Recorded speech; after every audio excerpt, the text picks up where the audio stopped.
ایک اور آیت سورۃ آل عمران کی ہے، یہ سارے دین کی روح ہے اور یہ دین کا مرکزی نقطہ ہے، مرکزی نقطہ۔ جیسے گاڑی ہوتی ہے نا، اس کا بیلنس کیا جاتا ہے تو پھر وہ صحیح چلتی ہے۔ اس کا ایک نقطہ ہوتا ہے، اس پر آ کر چاروں ٹائروں کو ایک جیسے زاویے پر جمع کرنا ہوتا ہے، پھر وہ صحیح چلتی ہے۔ اگر وہ بیلنس آؤٹ ہو جائے تو وہ سوزوکی ہو یا لینڈ کروزر ہو، وہ سیدھی نہیں چلے گی، کبھی یوں ہو جائے گی، کبھی یوں ہو جائے گی، کبھی یوں، وہ خود بھی تھکے گی اور مسافر کو بھی تھکائے گی۔ تو ہر چیز کا سینٹر پوائنٹ جب صحیح ہوتا ہے تو وہ چیز صحیح چلتی ہے۔ اسلام کا جو مرکزی نقطہ اور پوائنٹ ہے وہ نرمی ہے، شدت نہیں، وہ نرمی ہے۔ وہ عبادات اور باقی ساری چیزیں اپنی اپنی جگہ پر، لیکن ان سب کو جوڑنے والی جو چیز ہے وہ نرمی ہے۔ یہ میں نے کہاں سے لیا؟ میں ایک دفعہ جا رہا تھا پاناما، تو سورہ کہف کو دیکھ کے پڑھ رہا تھا، ویسے مجھے یاد ہے میں دیکھ کے پڑھ رہا تھا۔ تو جب میں وَلْيَتَلَطَّفْ پر پہنچا تو حاشیے میں لکھا تھا نصف القرآن۔ تو میں ایسی تھوڑی دیر سوچ میں پڑا کہ یہ اللہ تو قادر ہے، یہاں کوئی لفظ لا سکتے تھے اللہ تعالیٰ، یہ کیوں لائے وَلْيَتَلَطَّفْ؟ حد سے زیادہ نرمی کا معاملہ کرنا۔ وہ جو روٹی لینے میں گیا ترکی میں، ترسوس ایک جگہ ہے جہاں اردن والے بھی دعویٰ کرتے ہیں کہ یہاں سے اصحاب کہف، میں نے وہ بھی دیکھا ہے، اور ترکی والے بھی کہتے ہیں میں نے وہ بھی دیکھا ہے۔ تو ترکی والا قرآن کی تعبیر سے زیادہ جوڑ کھاتا ہے، اردن والا جوڑ نہیں کھاتا ہے۔ تو اس کا وَلْيَتَلَطَّفْ، اے بھائی کوئی بھاؤ تاؤ کے چکر میں نہ پڑنا، بڑی نرمی سے پیار محبت سے روٹی لے کے آجا، بھوک لگی۔ اور صیغہ مبالغے کا ہے، تلطف، تفاعل، مبالغہ اور تکلف۔ تو تمہارے اندر اگر سختی ہے پھر بھی تم با تکلف نرمی کرو، تمہارے اندر شدت ہے پھر بھی اپنے اوپر نرمی طاری کرو۔ تو یہاں سے مجھے یہ بات سمجھ میں آئی کہ پوری شریعت کا سینٹر پوائنٹ قرآن ہے، اور قرآن کا سینٹر پوائنٹ نرمی ہے، وَلْيَتَلَطَّفْ۔ اب ہمارے ڈانٹ ڈپٹ کو بزرگی سمجھا جاتا، ڈانٹ ڈپٹ کو تربیت سمجھا جاتا۔ استاد شاگرد کو ڈانٹ رہے ہیں، پیر مریدوں کو ڈانٹ رہے ہیں، امیر مامور کو ڈانٹ رہے ہیں، والدین اولاد کو ڈانٹ رہے ہیں، اور میرا اللہ کہہ رہا ہے نرمی۔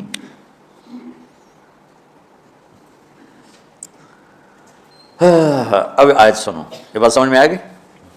اب آیت سنو، اللہ تعالیٰ فرما رہا ہے اپنے محبوب سے، فَبِمَا رَحْمَةٍ مِّنَ اللَّهِ لِنْتَ لَهُمْ وَلَوْ كُنْتَ فَظًّا غَلِيظَ الْقَلْبِ لَانفَضُّوا مِنْ حَوْلِكَ فَاعْفُ عَنْهُمْ وَاسْتَغْفِرْ لَهُمْ وَشَاوِرْهُمْ فِي الْأَمْرِ فَإِذَا عَزَمْتَ فَتَوَكَّلْ عَلَى اللَّهِ إِنَّ اللَّهَ يُحِبُّ الْمُتَوَكِّلِينَ۔ سبحان لِنْتَ لَهُمْ بِرَحْمَةِ اللَّهِ، یوں ہونا چاہیے، جو نحو کا قاعدہ فعل پہلے ہوتا ہے اس کے متعلقات بعد میں ہوتے ہیں۔ تو لِنْتَ لَهُمْ بِرَحْمَةِ اللَّهِ، آپ اللہ کی رحمت سے نرم ہو کے اپنی امت کے لیے۔ لیکن اللہ تعالیٰ نے فَبِمَا، اللہ نے اپنے نبی پر جتنے احسان قرآن میں بتلائے ہیں، أَلَمْ يَجِدْكَ يَتِيمًا فَآوَى وَوَجَدَكَ ضَالًّا فَهَدَى وَوَجَدَكَ عَائِلًا فَأَغْنَى أَلَمْ نَشْرَحْ لَكَ صَدْرَكَ وَوَضَعْنَا عَنْكَ وِزْرَكَ الَّذِي أَنقَضَ ظَهْرَكَ وَرَفَعْنَا لَكَ ذِكْرَكَ إِنَّا أَعْطَيْنَاكَ الْكَوْثَرَ هُوَ الَّذِي أَيَّدَكَ بِنَصْرِهِ وَبِالْمُؤْمِنِينَ۔ اب قرآن میں دیکھو وَكَانَ فَضْلُ اللَّهِ عَلَيْكَ كَبِيرًا، اللہ نے قرآن میں اپنے نبی پر جو احسان کیے وہ بتائے اور جتلائے کہ ہم نے آپ کے ساتھ یہ کیا، یہ کیا، یہ کیا، یہ کیا۔ یہ احسان جیسے اللہ نے بتایا ہے نا اپنے نبی کو، یہ احسان نرمی والا جس طریقے سے بتایا، اس طریقے سے کسی احسان کو ذکر نہیں کیا۔ فَبِمَا، میرے ہاتھوں کو دیکھو، ہم جب کہتے ہیں بہت بڑا، اس سے آگے تو ہمارے ہاتھ نہیں جاتے نا۔ تو میرا ایک بھتیجا تھا تو دیر سے بولا، جب وہ گاڑی پہ ہوتا تو ہم کہتے کس چیز پر آئے ہو، تو وہ یوں یوں کرتا، اور جب وہ بس پہ آتا تو کہتا ایسے ایسے کرتا، ایسے ایسے، کہ بھائی بس بڑی ہوتی ہے نا تو اس کا یوں اشارہ کرتا، اور گاڑی چھوٹی تو اس کا یوں اشارہ کرتا۔ تو فَبِمَا، یہ جو فَبِمَا رحمہ ہے نا، یہ زمین آسمان سے بھی باہر نکل گیا ہے، اور مشرق و مغرب سے پار ہو گیا، شمال جنوب سے پار ہو گیا، فوق تحت سے پار ہو گیا۔ اللہ تعالیٰ فرما رہا ہے میرے محبوب میری اتنی بڑی رحمت آپ پر آئی جس کو آپ کے رب کے سوا کوئی نہیں جانتا۔ اور پھر آپ نرم ہو گئے، نرم ہو گئے۔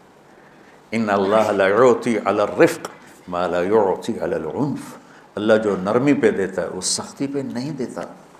لو کان الرفق خلقا لما رأى الناس خلقا احسن منہ، نرمی کی کوئی شکل ہوتی تو اس سے حسین کائنات میں کوئی شکل نہ ہوتی، جنت کی حور سے بھی اعلیٰ شکل ہوتی۔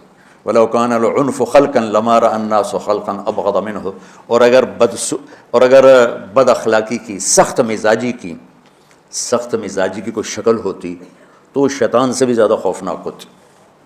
امام اسماعیل رحمۃ اللہ علیہ بڑے علامہ گزرے ہیں اور قرآن کی بڑی خدمت کی ہے لغت کے لحاظ سے، تھے انتہائی بدصورت، کوڑا سیاہ اور حبشی ٹائپ۔ کہنے لگے زندگی میں کبھی دھوکہ نہیں کھایا سوائے ایک دفعہ ایک لڑکی نے مجھے ایسا بیوقوف بنایا کہ میرے 14 طبق روشن کر دیے کہ میں جا رہا تھا تو ایک خوبصورت لڑکی نے مجھے مسکرا کے اشارہ کیا۔ میں کہہ لیا بھائی کوئی میرے اوپر بھی عاشق ہے، تو میں اس کے پیچھے چل پڑا، وہ آگے آگے میں پیچھے پیچھے، وہ آگے آگے میں پیچھے پیچھے، بازاروں میں چلتے چلتے ایک مصور کی دکان پہ پہنچے تو اس نے مصور سے یوں اشارہ کیا اور آگے چلی گئی۔ وہ آگے چلی گئی تو میں حیران ہو گیا۔ میں نے کہا بھائی یہ کیا چکر ہے؟ کہا جی یہ بچی کل میرے پاس آئی تھی کہ مجھے شیطان کی فوٹو بنا کے دو۔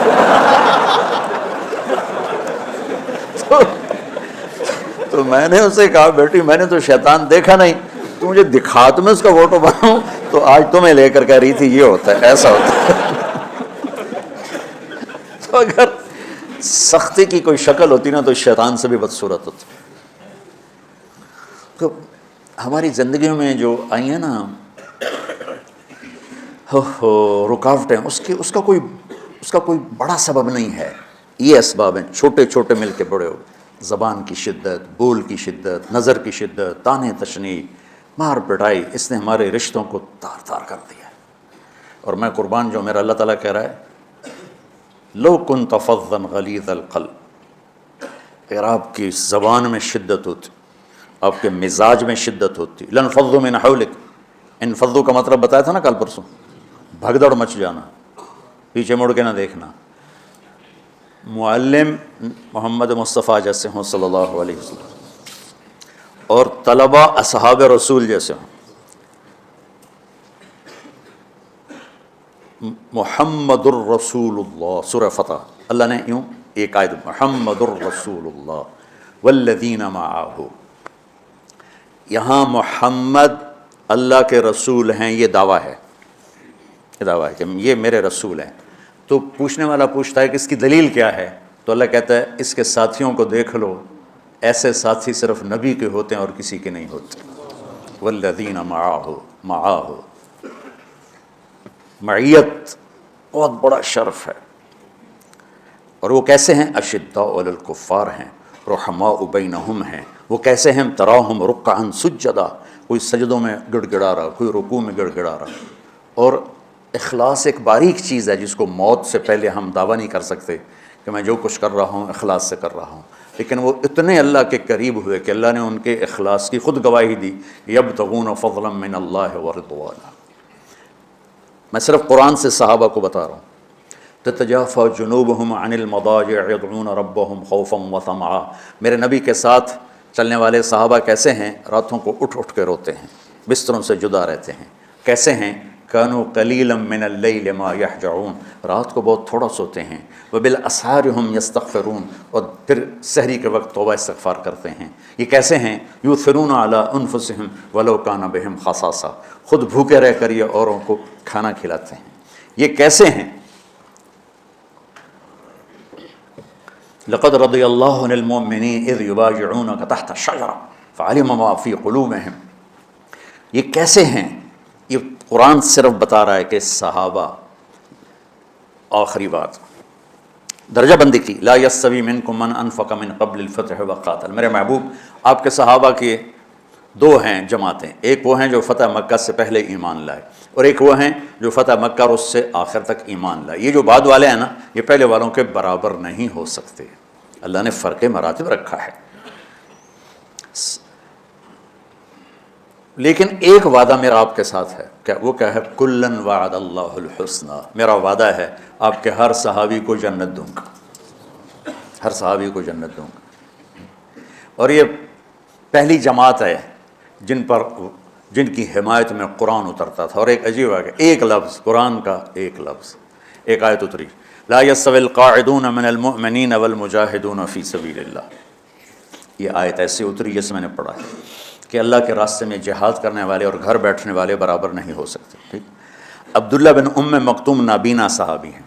انہوں نے جب آیت سنی کہا یا اللہ یہ کیا کیا، وہ میں انا محتاج، میں کتوں جا کے جہاد کرنا ہے، میرے لیے تو گنجائش دے. سبحان اللہ، یہ کیسے لوگ تھے. جبریل دوڑے آئے اور وہی کیا لائے، ایک لفظ، صرف ایک لفظ کہ یا رسول اللہ، اللہ فرما رہے ہیں کہ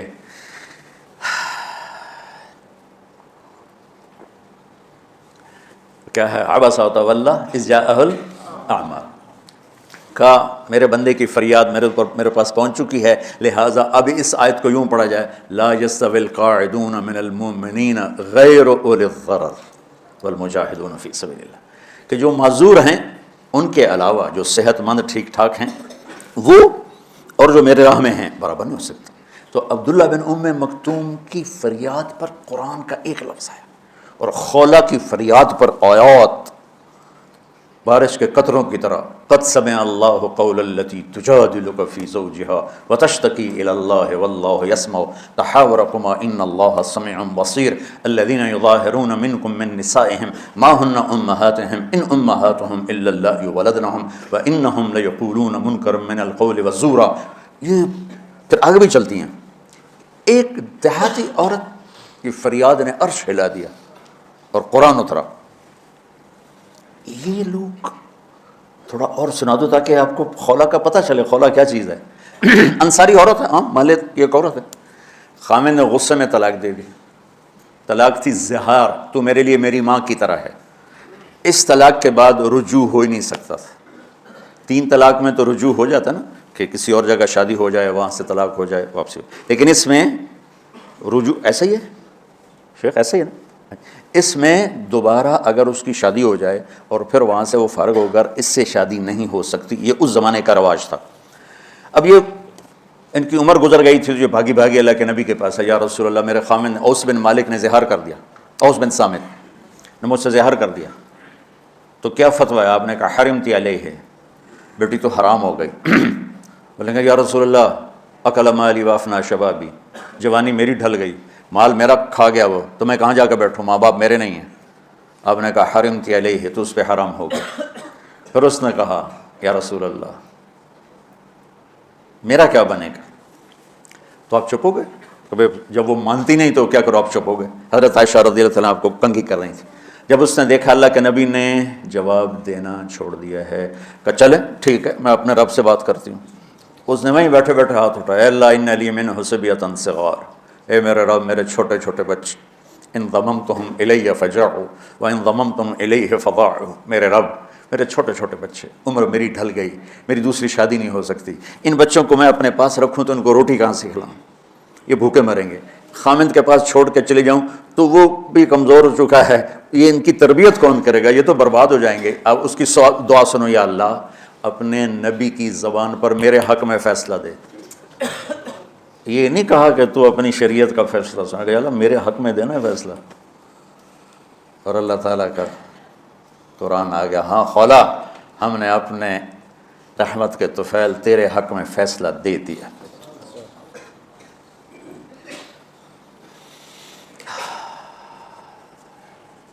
اتنے بڑے مقام کے لوگ، لفظ کیا آ رہا ہے، لن فضوا من حولی، یہ آپ کو چھوڑ کے بھاگ جاتے. سختی اتنی بڑی بلا ہے کہ اتنے دھرتی نے کسی نبی کے ایسے ساتھی نہ دیکھے نہ دیکھے گی، اور ایسے عظیم انسان دنیا میں نہ آئے نہ آئیں گے. انبیاء کے بعد عظیم ترین انسانوں کا ٹولہ، لیکن وہ بشر تھے، ان سے خطائیں ہوئیں، ان سے گناہ ہوئے، پر اللہ نے کہا جاؤ ہم نے معاف کر دیا، کلا وعد اللہ الحسنی، جاؤ سب کے لیے جنت ہے. تو میرا اللہ کہہ رہا ہے میرے محبوب، اور اب تھوڑے سے احادیث سے سن لو. آپ نے کہا ابو بکر جنتی، عمر جنتی، عثمان جنتی، علی جنتی، طلحہ جنتی، زبیر جنتی، سعد بن ابی وقاص جنتی، عبد الرحمن بن عوف جنتی، ابو عبیدہ بن جراح جنتی، سعید بن زید جنتی. بلال جب جنت میں جاتا ہوں تیرے پاؤں کی آہٹ اپنے آگے آگے سنتا ہوں. جس نے جنتی عورت کو دیکھنا ام رومان کو دیکھ لے. بڑے بڑا مناقب صحابہ اٹھا کے دیکھو. میرا ایک امتی آئے گا جنت کے دروازوں پر تو 8 دروازے کھل کے کہیں گے مرحبا ادھر آ جائیں، ادھر ادھر۔ سلمان فارسی ایسے ہوئے، یا رسول اللہ کون ہے یہ؟ تو آپ نے کہا یہ بیٹھا ہے ابو بکر، اس کو جنت کے 8 دروازے پکاریں گے۔ عمر ایک محل دیکھا بہت عالی شان، میں سمجھا میرا ہے، جب جانے لگا تو فرشتے نے کہا آپ کے غلام عمر بن خطاب کا ہے۔ عثمان جنت میں ہر نبی کا رفیق ہے، میرا رفیق تو ہے۔ پھر حضرت علی کا ہاتھ پکڑ کے کرتے کرتے کرتے یہاں لگا لیا، علی تو بھی خوش ہو جا، جنت میں تیرا گھر میرے گھر کے سامنے ہے۔ طلحہ زبیر، ہر جنتی کا ایک خادم، میرے 2 خادم طلحہ اور زبیر۔ تو اس سے ایک لائن لگی پڑی ہے، اور میرا اللہ کہہ رہا ہے میرے محبوب اگر آپ کے مزاج میں شدت ہوتی تو ایسے عظیم الشان لوگ آپ کو چھوڑ کے بھاگ جاتے۔ بچو کیا کرو، سنا کے بھی تھک گیا ہوں۔ ایک بلبل ہے کہ ہے محو ترنم اب تک، اس کے سینے میں ہے نغموں کا تلاطم اب تک، قید موسم سے طبیعت رہی آزاد اس کی، کاش گلشن میں کوئی سمجھے فریاد اس کی۔ میں تو پچھلے 20 سال سے فریاد کر رہا ہوں، او بھائیو نرمی اختیار کرو، محبتیں اختیار کرو، نفرت ہو، اختلاف کرو نفرت تو نہ کرو۔ بیوی سے اختلاف ہو گیا ہے تو نفرت تو نہ کر، بیوی کو خامن سے ہو گیا ہے نفرت تو نہ کر، بہن بھائیوں میں ہو جاتی اونچ نہیں، نفرت ہے تو نہ کرو، سلام دعا ختم۔ تو آپ فارغ ہونے والے ہو، یہ اسباق یاد رکھو گے تو آپ ہی کو فائدہ ہوگا انشاءاللہ۔ پھر جہاں جاؤ گے گلاب کے پھول کی طرح مہکو گے۔ چمن میں بہت سے پھول ہوتے ہیں لیکن جہاں گلاب کھلا ہوتا ہے سب کی نظر وہیں جا کے ٹکتی۔ تو اگر میں نے یہ اخلاق بنا لی، یہ نرمی اپنے اندر پیدا کر لی، تو اللہ کی قسم گلاب کے پھول کی طرح مہکو گے بھی صحیح، اور پرکشش بھی ہوگی، جاذبیت بھی ہوگی۔ شکلوں کی کشش چند دنوں کے بعد ختم ہو جاتی، اخلاق کی کشش موت تک باقی رہتی۔ چونکہ جیسے روٹی کی طلب موت تک ختم نہیں ہوتی، باقی چیزیں آدمی کہتا ہے یار گوشت بڑا کھا لیا، دال بناؤ،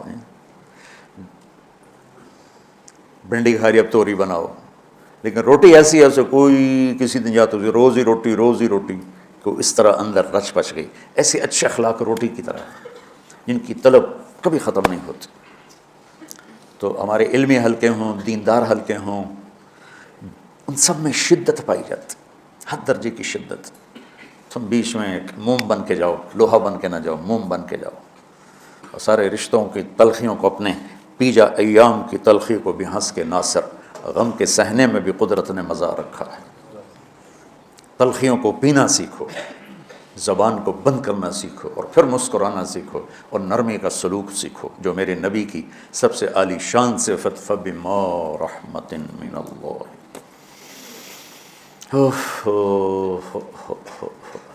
یہ واقعہ پتہ کب کا ہے؟ جب احد کی لڑائی میں شکست ہو گئی نا، تو کافی سارے صحابہ میدان چھوڑ کے دوڑ گئے۔ تو جب ابو سفیان کا لشکر واپس چلا گیا تو وہ واپس آئے، وہ سب ڈرے ہوئے تھے کہ اب ہمیں بڑی ڈانٹ پڑے گی، ہمیں بڑی ڈانٹ پڑے گی۔ شہاب الدین غوری نے تراوڑی کی پہلی جنگ لڑی تھی پرتھوی راج کے خلاف۔ ہم جو چوہان راجپوت ہیں ہم اس کی نسل سے ہیں، پرتھوی راج، تو وہ شکست ہو گئی۔ تو جن افغانی سرداروں نے دوڑ لگا دی تھی نا، اس نے سارا سال ان کے منہ کے اوپر نہ توبڑے چڑھا دیے تھے، بوجھ نہیں تو بوجھ اسی کو ان کے منہ پہ چڑھا دیا تھا، پورا سال ان کے منہ پہ وہ بوجھ لگے رہے کہ یہ وہ ہیں جو بھاگ گئے تھے۔ بادشاہ تو یوں کرتے ہیں۔ میرے نبی کے صحابہ جب سہمے آئے کہ بس دیکھو اب کیا بنتا ہے، تو آپ نے مسکرا کے ان کا استقبال کیا، آؤ بھائی آؤ بھائی آؤ بھائی۔ اس پر میرے اللہ نے یہ کہا، واہ میرے محبوب، یہ آپ کے رب کا آپ پہ احسان ہے کہ آپ نرم ہو گئے، ورنہ ایسے موقعوں پہ تو ڈانٹ ڈپٹ ہوتی، سڑوا دیا جاتا۔ استنبول کا قلعہ فتح نہیں ہو رہا تھا، سلطان محمد فاتح 21 برس کی عمر، تو اس نے سپہ سالار کو بھرے مجمع میں کوڑوں سے اس کی پٹائی شروع کر دی اور اس کو ہٹا کے دوسرے کو لگا دیا۔ اور میرے نبی کہہ رہے ہیں آؤ بھائی آؤ بھائی آؤ۔ اوپر اللہ کی محبت دیکھو، اللہ تعالیٰ کہہ رہا ہے میرے نبی معاف کر دیں، پہلے ہی آپ نے معاف کر دیا، پر میں بھی سفارش کرتا ہوں آپ ان کو معاف کر دیں۔ اور آگے کہتے ہیں وَاسْتَغْفِرْ لَهُمْ، اور آپ مجھے بھی کہیں کہ میں بھی معاف کر دوں۔ کیا لوگ تھے، کیا لوگ تھے کہ جن کے بارے میں اللہ کہہ رہا ہوگا مجھے کہو میں ان کو معاف کر دوں۔ ایسے عظیم لوگ بھی شدت برداشت نہ کر پاتے. بھائیو میری فریاد سمجھو اللہ کے واسطے، نرمی اختیار کرو، نرمی اختیار کرو، نرمی اختیار کرو. سختی کے بغیر جی کام نہیں چلتا ہے. ارے یہ بکواس ہے، تمہارے نفس کی شرارت ہے. میرے نبی فرما رہے ہیں نرمی پہ جو اللہ کرتا ہے وہ سختی پہ نہیں کرتا ہے. ٹھیک ہے، سر ساتھ نہیں دے رہا درد کی وجہ سے، اسی میں برکت سمجھ لو. سبحانک اللہم و بحمدک اشہد ان لا الہ الا انت استغفرک و اتوب الیک. اللہم انا نسألک من خیر ما تعلم ونعوذ بک من شر ما تعلم ونستغفرک لما تعلم انک علام الغیوب برحمتک.